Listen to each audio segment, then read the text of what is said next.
प्यारे बच्चों, स्वागत है आप सबों का हमारे यूट्यूब चैनल में। आज आप सबों के लिए चैप्टर 9 स्वामी दयानंद जी के संबंध में चर्चा करने के लिए आज मैं यहाँ उपस्थित हूँ। तो सबसे पहले वीडियो प्रारंभ करने से पहले, क्लास स्टार्ट करने से पहले हम आप सभी से एक छोटी सी गुजारिश करेंगे, छोटा सा एक निवेदन कि सबसे पहले आप यदि चाहते हैं कि हमारे तमाम वीडियोज़ को आप देख पाएँ तो आप सब्सक्राइब बटन को ज़रूर दबा दें और बेल आइकन ज़रूर दबा दें ताकि आपको हमारे सभी वीडियोज़ प्राप्त होते रहें।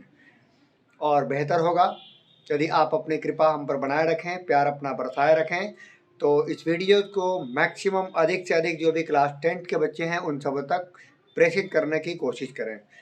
और आपसे भी यह रिक्वेस्ट होगी कि यदि आप सचमुच चाहते हैं अपने बिहार बोर्ड की परीक्षा में सफलता प्राप्त करना, 100% मैक्सिमम मार्क्स प्राप्त करना चाहते हैं, आप 100% अंकों से उत्तीर्ण होना चाहते हैं, तो आप यह वीडियोज आखिरी तक देखें। तो प्रारंभ करते हैं आज के इस चैप्टर 9 स्वामी दयानंद जी का चैप्टर। आधुनिक भारत में समाज और शिक्षा के जो महान उद्धारक थे उसमें स्वामी दयानंद जी का नाम आता है। प्रश्न पूछा जाता है कि स्वामी दयानंद जी कौन थे? तो स्वामी दयानंद जी समाज सुधारक थे। आधुनिक भारत के और शिक्षा के महान उद्धारक और समाज सुधारक के रूप में जाने जाते हैं स्वामी दयानंद। आर्य समाज जैसी संस्था को इन्होंने ही स्थापित किया था। परीक्षा में यह प्रश्न बनता है कि आर्य समाज के संस्थापक कौन हैं? तो उसका जवाब होगा स्वामी दयानंद। और इनके ही योगदान से आर्य समाज की स्थापना हुई थी। और आज भारतवर्ष में जो राष्ट्रीयता का जो बोध होता है वो इन्हीं के कार्य विशेष से होता है। समाज में उन दिनों बहुत सारी कुप्रथाएं थीं, दूषित रीति रिवाजें थीं, गंदी परंपराएं थीं, जिन्हें स्वामी दयानंद जी ने समाप्त करके शुद्ध तत्वों का ज्ञान का प्रचार प्रसार किया और लोगों में एक समानता की भावना को उन्होंने स्थापित किया। जो उत्तम वैदिक विधाएं हैं, जो मूल रूप से वेद में जो भी कुछ कहा गया उसको उन्होंने समाज में स्थापित करने का कार्य किया था। और प्यारे बच्चों, ऐसा है कि मैं पिछले वीडियो की तरह की मतलब संस्कृत के साथ हिंदी नहीं बोल रहा, क्योंकि उसमें वीडियोज काफ़ी लंबे हो जाते हैं। इसीलिए मैं चाहता हूं कि आपको कहानी जो है वो पूरी हिंदी में ही हम समझा दें, ताकि आप कम समय में पूरे चैप्टर को निचोड़ पूर्वक समझ पाएँ। तो आगे ध्यान दीजिए। और ऐसा है कि आपको किताब देखने की अब आवश्यकता भी नहीं होगी, क्योंकि आप केवल मेरा वीडियो लेक्चर भी सुन लेंगे, ये भी पर्याप्त है आपके लिए। और पूरी कहानी को आप अच्छी तरह समझ पाएंगे और ऑब्जेक्टिव सब्जेक्टिव आपके लिए बहुत आसान हो जाएगा। तो माय डियर, यह जो पाठ है इसमें स्वामी दयानंद जी का परिचय और उनके द्वारा जो समाज में जो बदलाव किया गया है उसके संबंध में इसमें चर्चा की गई है। देखिए, मध्यकाल में बहुत सारी कुत्सित रीति रिवाजें थीं, यानी गंदी प्रथाएं थीं, दूषित विचारधाराएं थीं, जो समाज को निरंतर दूषित कर रखी थी।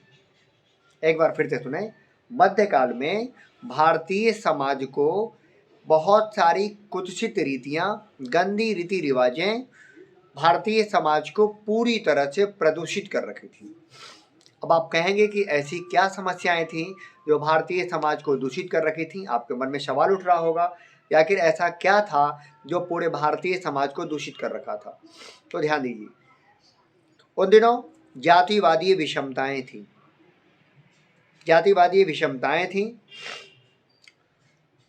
जातियों के प्रति आपस में कोई मेल मिलाप नहीं होता था। एक हर बड़ी जाति अपने से छोटी जातियों को काफ़ी दबाना चाहती थी, कुचलना चाहती थी, उनके साथ भेदभाव करती थी। उसके साथ साथ एक तो हो गया जातिवादी विषमता, जो सामाजिक प्रदूषण के रूप में बना हुआ था, समाज को दूषित करने की काम कर रही थी, वो थी जातिवादी विषमता। दूसरा है छुआछूत। उसके स्पर्शा स्पर्श भी कहते हैं और स्पृश्यता भी कहते हैं, छुआछूत भी बोलते हैं। उसके बाद था धर्म कार्यों में आडंबर। यदि ध्यान देंगे भारतीय समाज में फैली दूषित प्रथाएं जो थीं, उन दिनों जो भारतीय समाज को दूषित कर रखी थी वे कौन कौन सी गंदी रीति रिवाजें थी, वो ध्यान दीजिएगा। सबसे पहले मैंने बताया जातिवादी विषमता, वो समझा दिया आपको कि हर बड़ी जाति अपनी चीज छोटी जातियों को काफी दमन करती थी, शोषण करती थी, उनके साथ अत्याचार करती थी, उन्हें बहुत सारे लाभों से वंचित कर देती थी। उसके साथ साथ दूसरा क्या, दूसरा था छुआछूत। छुआछूत का मतलब लोग एक दूसरे से टच में आना नहीं चाहते थे। और उसके साथ साथ धर्म कार्यों में आडंबर हुआ करता था। और फिर उसके बाद स्त्रियों की शिक्षा में व्यापक कमी थी, स्त्रियों को पढ़ाया नहीं जाता था, व्यापक कमी थी उन दिनों। भले उस समय की परिस्थिति जो भी रही हो, लेकिन पाठ के अनुसार आपको समझना है, स्त्रियों को शिक्षा नहीं दी जाती थी, इसके पीछे कारण था। लेकिन कुछ भी ऐसे भी माइंडेड लोग थे जो वास्तव में स्त्रियों को पढ़ाना उचित नहीं समझते थे, बेटियों को पढ़ाना उचित नहीं समझते थे। यहाँ तो बहुत लंबे समय तक ऐसा दौर आते रहा जहाँ लोग बेटियों को जन्म देना अभिशाप समझते थे, लेकिन आज वही बेटियां वरदान बन चुकी हैं। आज देखिए वही बेटियां आज जन जन में अपना नाम ऊंचा कर रही हैं। हर क्षेत्र में, देश स्तर पर, राष्ट्रीय स्तर पर, अंतर्राष्ट्रीय स्तर पर स्त्रियां भी काफी विख्यात हो चुकी हैं। और वैसे भी मैं आप सबको बता दूं कि यदि नारी शिक्षित हो जाए तो कहते हैं ना, देवियां देश की जाग जाएं अगर। देवियां देश की जाग जाएं अगर, युग तो स्वयं ही बदलता चला जाएगा। अभी प्रायः देखा जा रहा है, प्रायः कोचिंग सेंटर या अन्य तमाम जगहों पर देखा जा रहा है कि बालकों के प्रतिशत बहुत कम गए पढ़ाई लिखाई में, बालिकाओं के प्रतिशत काफी बढ़ चुके हैं पढ़ाई लिखाई में। हालांकि यह दौर कोई ज्यादा दिन तक नहीं, जब यही लड़कियां आज पढ़ लिख करके कभी माँ बनेंगी और जब वो अपने शिशुओं का पालन पोषण करेंगी तो वो शिक्षित संतान को जन्म देंगी और उससे शिक्षित राष्ट्र का जन्म होगा। शिक्षित समाज, शिक्षित राष्ट्र निर्माण जब होगा तो देश में स्वाभाविक रूप से विश्व गुरु का सपना साकार हो पाएगा। तो पहले क्या था, स्त्री शिक्षा की कमी थी, स्त्रियों को शिक्षा दीक्षा नहीं दी जाती थी।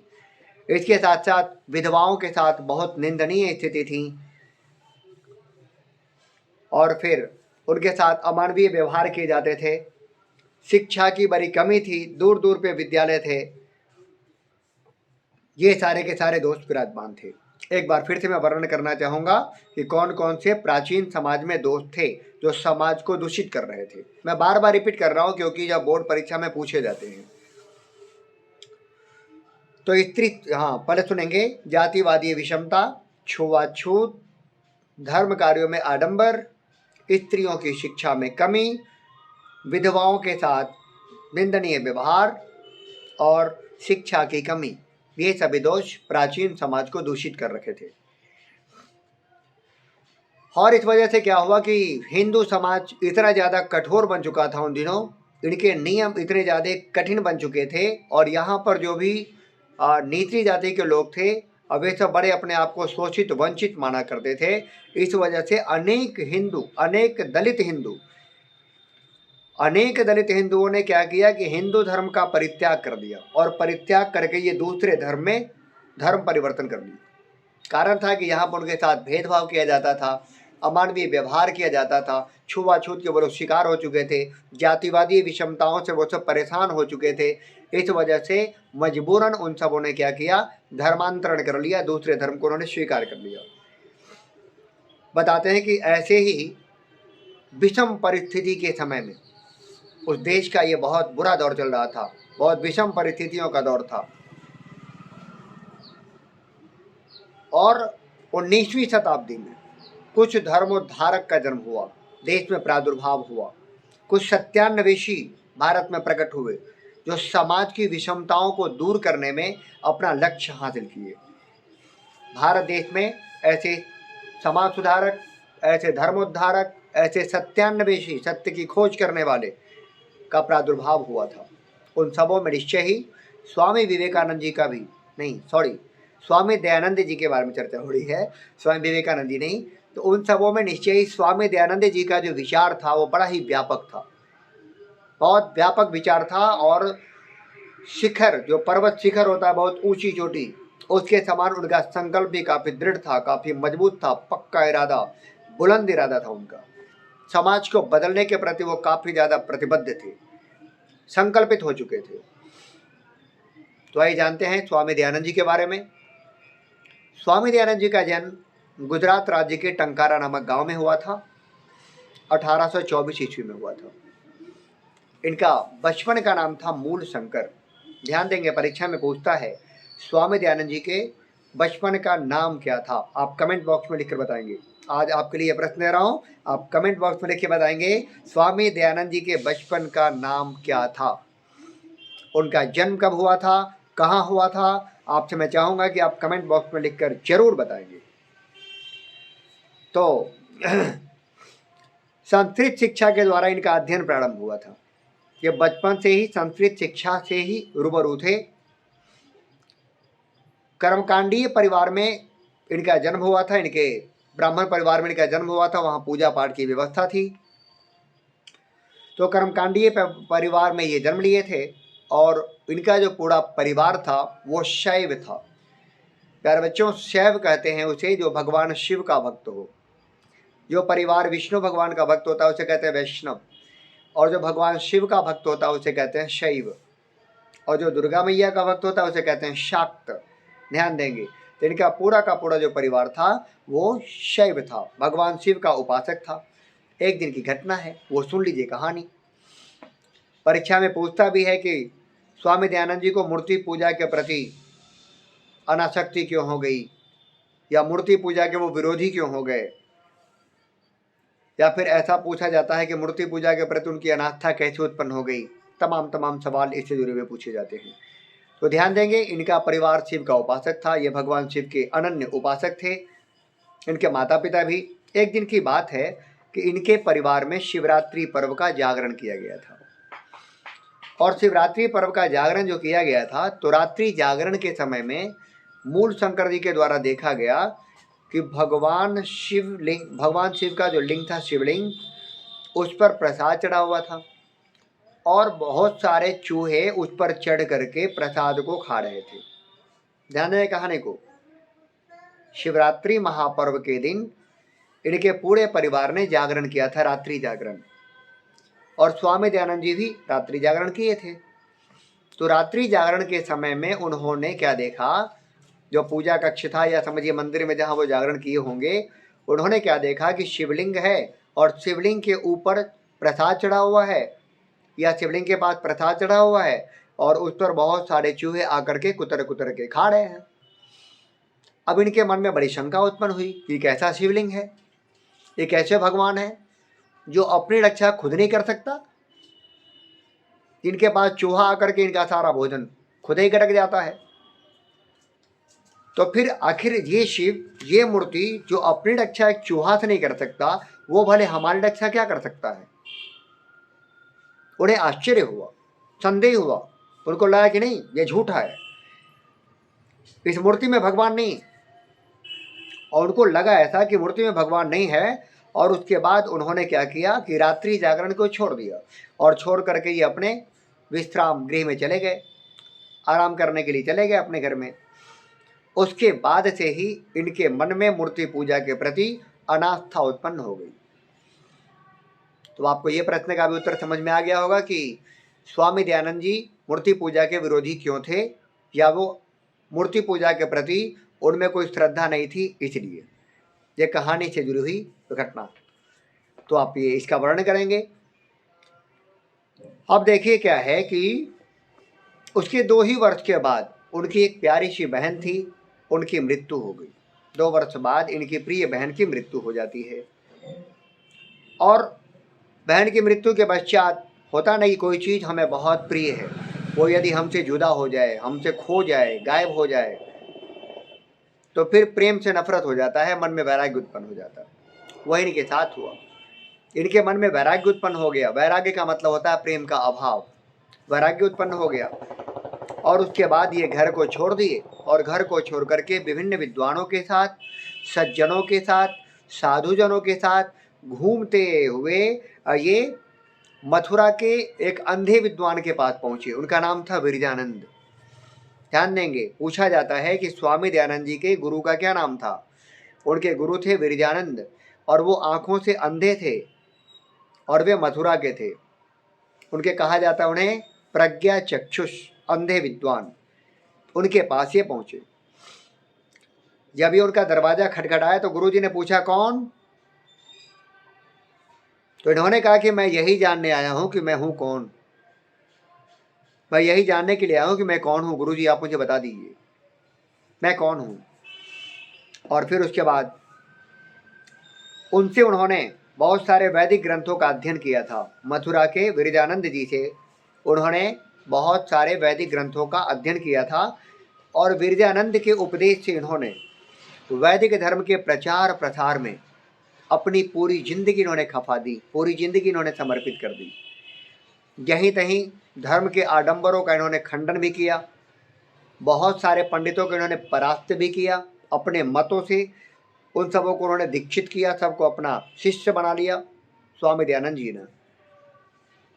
और स्त्री शिक्षा का ध्यान देंगे, स्त्री शिक्षा का, विधवा विवाह का और मूर्ति पूजा खंडन का, छुआछूत का और बाल विवाह का, बाल विवाह जैसी जो भी समस्याएं थी, फिर से सुनेंगे, स्त्री शिक्षा की कमी, विधवा विवाह की समस्या, मूर्ति पूजा का खंडन, छुआछूत जैसी समस्याएं और बाल विवाह जैसी समस्याओं को स्वामी दयानंद जी जो थे और वो अपने विभिन्न समाजोद्धारकों के साथ दूर करने का इन्होंने महत्तम प्रयास किया और समाज से उन सारी समस्याओं को खत्म किया।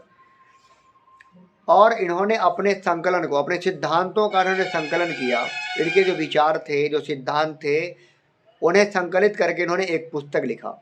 उस पुस्तक का नाम है सत्यार्थ प्रकाश। परीक्षा में पूछा जाता है कि स्वामी दयानंद जी की रचना का नाम लिखें तो सत्यार्थ प्रकाश है। या ऐसा ही पूछा जा सकता है कि सत्यार्थ प्रकाश किनकी रचना है, तो स्वामी दयानंद जी की रचना है सत्यार्थ प्रकाश। आगे देखिए दिया है कि इसे इन्होंने हिंदी भाषा में रच करके, लिख करके अपने अनुयायियों पर इन्होंने बहुत बड़ा उपकार किया था और बहुत सारे वेदों के ऊपर इन्होंने अपने अनुयायियों का, अपने फॉलोअर्स का, जैसे आप मेरे फॉलोअर्स हैं, है ना, उसी तरह इन्होंने अपने अनुयायियों का ध्यान आकर्षित किया और खुद इन्होंने वेद का अर्थ लिख करके हिंदी में अपने सभी शुभचिंतकों को, अपने सभी अनुयायियों को, शिष्यों को इन्होंने प्रदान किया। अब उसके बाद इन्होंने 1875 ईस्वी में मुंबई शहर में आर्य समाज की स्थापना करके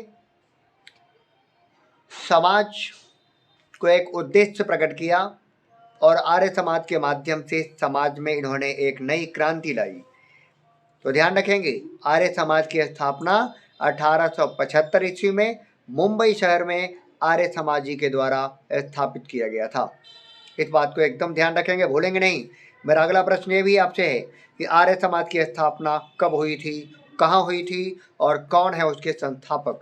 आप जरूर लिखकर भेजेंगे कमेंट बॉक्स में अपने नाम, अपना वर्ग और कहाँ से हैं आप, उस स्थान का भी नाम जरूर अंकित करेंगे। तब मैं समझूंगा कि आप नियमित रूप से हमारी कक्षा ले रहे होंगे और निश्चित रूप से आपकी सफलता सुनिश्चित है। तो प्यारे बच्चों ध्यान देंगे, आजकल यह आर्य समाज की जो शाखा और प्रशाखाएं हैं, जो उपशाखाएं हैं, यह देश के कोने कोने में है और प्रायः विदेशों में भी है, देश में भी है। प्रत्येक शहर में है आर्य समाज की संस्था और सभी जगह ये समाज रूपी जो प्रदूषण है, जो सामाजिक पॉल्यूशन है, सोशल पॉल्यूशन है, इस सामाजिक प्रदूषण को और शिक्षा के मल को शुद्ध करने का कार्य करती है। और शिक्षा पद्धति गुरुकुलानाम DAV और शिक्षा पद्धति की तर्ज पर इन्होंने DAV, अच्छा जब ये मर गए थे, अब कब मरे ये भी जान लीजिए, जन्म कब लिया तो बता दिया आपको। स्वामी दयानंद जी की मृत्यु 1883 ईस्वी में हुई थी और इनकी मृत्यु के पश्चात इनके अनुयायियों के द्वारा, इनके फॉलोअर्स के द्वारा, इनके शिष्यों द्वारा इनकी सिद्धांतों की तर्ज पर DAV नामक स्कूल की उन्होंने स्थापना किया। आजकल देखते हैं आप, हर जगह DAV स्कूल है जहाँ पर वैदिक विधि से पढ़ाई जाती है और वहाँ पर वैदिक गुरुकुल सिस्टम है DAV स्कूल में। तो DAV का फुल फॉर्म भी परीक्षा में पूछा जाता है। D for Dayanand, A for Anglo, V for वैदिक। दयानंद एंग्लो वैदिक स्कूल को कहते हैं DAV स्कूल। तो इनके अनुयायियों के द्वारा DAV पब्लिक स्कूल की स्थापना की गई और चलाया गया। वर्तमान शिक्षा पद्धति में और समाज के प्रवर्तन करने में, समाज को बदलने में दयानंद जी का और आर्य समाज का योगदान हमेशा से स्मरणीय रहेगा, यादगार रहेगा। तो प्यारे बच्चों, आज की कक्षा यहीं तक। बहुत बहुत धन्यवाद।